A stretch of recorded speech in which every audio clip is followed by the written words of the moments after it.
Bismillahirrahmanirrahim. Assalamualaikum warahmatullahi wabarakatuh. Salam sehat untuk sahabat-sahabat semuanya dimanapun sahabat berada. Masih bersama saya di DS Channel edukasi penyakit psikosomatis, anxiety, dan gangguan asam lambung. Di video kali ini saya kembali berbagi kepada sahabat-sahabat semuanya masih mengenai penyakit asam lambung, anxiety, dan psikosomatis. Tapi lebih tepatnya saya akan membahas pertanyaan yang kawan-kawan ajukan kepada saya, yaitu makanan apa saja yang diperbolehkan dan makanan apa saja yang tidak diperbolehkan untuk dimakan oleh penderita asam lambung. Itu pertanyaan yang sering saya terima, dan saya akan mencoba untuk menjelaskan kepada kawan-kawan semuanya. Dulu waktu saya sedang mengalami asam lambung, anxiety, psikosomatis yang sedang parah, saya sempat memantang banyak makanan. Itu disebabkan karena saya seringnya menonton di video di YouTube atau membaca makanan-makanan yang tidak boleh dimakan oleh penderita asam lambung. Itu sangat banyak sekali, dan saya rasa kita tonton satu channel ke channel yang lain akan berbeda-beda. Akhirnya saya justru tidak berani makan makanan yang pernah saya dengar atau pernah saya tonton di video-video. Dan justru itu semakin saya tidak makan makanan yang biasa saya makan, itu justru malah badan saya lemas, saya sering gemetaran, saya sering keringat dingin, dan ditambah lagi ketakutan karena selalu was-was, takut makan ini makan itu. Akhirnya saya malah justru lambung saya semakin hari malah justru akan semakin tidak baik. Sebenarnya begini, menurut pengalaman yang saya rasakan sampai hari ini saya sembuh, sudah lama saya sembuh, justru malah semakin kita memantang makanan itu malah justru akan membuat tubuh kita akan semakin lemas, dan justru akan pikiran kita ini akan terganggu, dan itu akan membuat kita anxiety tinggi. Menurut saya, makanlah makanan, semua jenis makanan, asalkan satu, tidak mengandung banyak sekali minyak. Kemudian makanan yang mengandung santan, kemudian es, kemudian yang sering dimakan kita ya, juga kita tidak sadar, itu justru akan memperparah penyakit asam lambung, yaitu adalah makanan instan,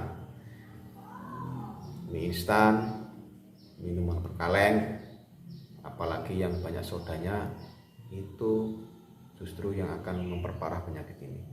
Jadi sebenarnya hanya itu kawan-kawan yang saya hindari. Jadi makanan yang banyak mengandung minyak, kemudian bersantan, kemudian makanan instan, makanan siap saji, kemudian minuman berkaleng ataupun minuman yang mengandung soda, kemudian es. Hanya itu yang saya pantang. Selain dari itu, kemudian makanan pedas tapi levelnya yang tidak terlalu pedas, ya wajar gitu. Justru saya akan membiasakan lambung saya ini memakan makanan yang tidak terlalu pedas dan juga tidak ada rasanya. Itu juga tidak baik, nanti akan malah membuat lambung kita ini suatu saat ketika kita akan makan pedas, malah justru lambung kita ini akan tidak terbiasa. Jadi saya tetap makan pedas tapi porsinya tidak terlalu pedas sekali. Selain dari itu, saya kira harus kita makan. Justru ketika saya sudah tidak mantang lagi makanan ini itu justru lambung saya akan semakin baik gitu.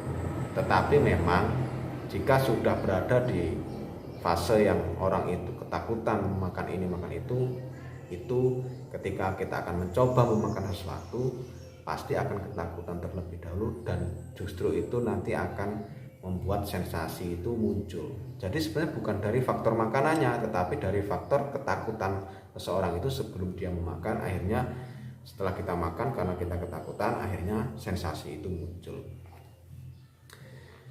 Itu yang saya rasakan dulu sahabat-sahabat semuanya. Jadi yang harus sahabat pahami adalah setiap orang itu akan berbeda-beda penerimaan dari suatu makanan yang masuk dalam lambung kita. Ada yang makan sayur nangka tidak apa-apa, ada yang makan sayur nangka sakit, ada yang makan kol sakit, ada yang tidak, ada yang makan nasi ketan bisa, ada yang tidak. Jadi setiap orang itu akan beda-beda, dan semua yang ada di channel ini biasanya akan membuat konten menurut versinya, dan setiap channel itu banyak channel yang Anda tonton dan itu versinya akan beda-beda, dan itu akan membuat Anda pantang semakin banyak. Dan justru semakin banyak yang Anda pantang, itu akan membuat tubuh kita kekurangan energi, akhirnya kita akan lemas dan sensasi akan muncul seperti keliengan, kemudian keringat dingin, lemas, seperti itu. Jadi menurut saya kawan-kawan harus bisa bijaksana dalam menonton video di channel YouTube ataupun di mana saja. Makanlah makanan yang tadi tidak saya sebutkan, yang seperti makan berminyak. Selain dari itu makan, jika dimakan ada masalah membuat tubuh Anda tidak enak, ya hentikan. Tapi hanya yang makanan yang membuat Anda tidak enak, dan itu pun harus Anda makan berulang kali. Jika berulang kali Anda makan itu sensasinya sama, berarti memang tubuh Anda tidak cocok dengan makanan itu. Bukan berarti kita harus matang semuanya. Jadi setiap orang itu memiliki pantangan berbeda-beda. Jadi sahabat-sahabat semuanya harus memahami itu. Coba untuk bijak dalam menerima informasi supaya kita ini bisa sehat. Jadi menurut saya masalah makanan itu kita jangan terlalu mantang.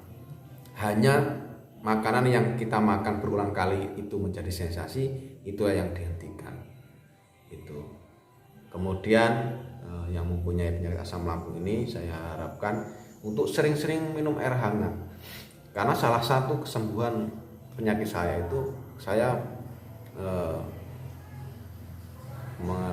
membiasakan minum air hangat itu menjadi terapi untuk lambung, terutama di waktu lambung kita ini sedang kosong, itu saya sering minum air hangat. Mungkin ini yang bisa saya bagikan kepada sahabat-sahabat semuanya mengenai makanan yang boleh dimakan atau yang tidak boleh dimakan. Semua itu tergantung dari mindset kita, cara kita berpikir. Jangan mengikuti konten ataupun berita yang disajikan ke kita, dan kita yang menderita penyakit asam lambung ini menjadi ketakutan. Mungkin hanya ini yang bisa saya sampaikan, yang bisa saya jelaskan kepada sahabat-sahabat semuanya.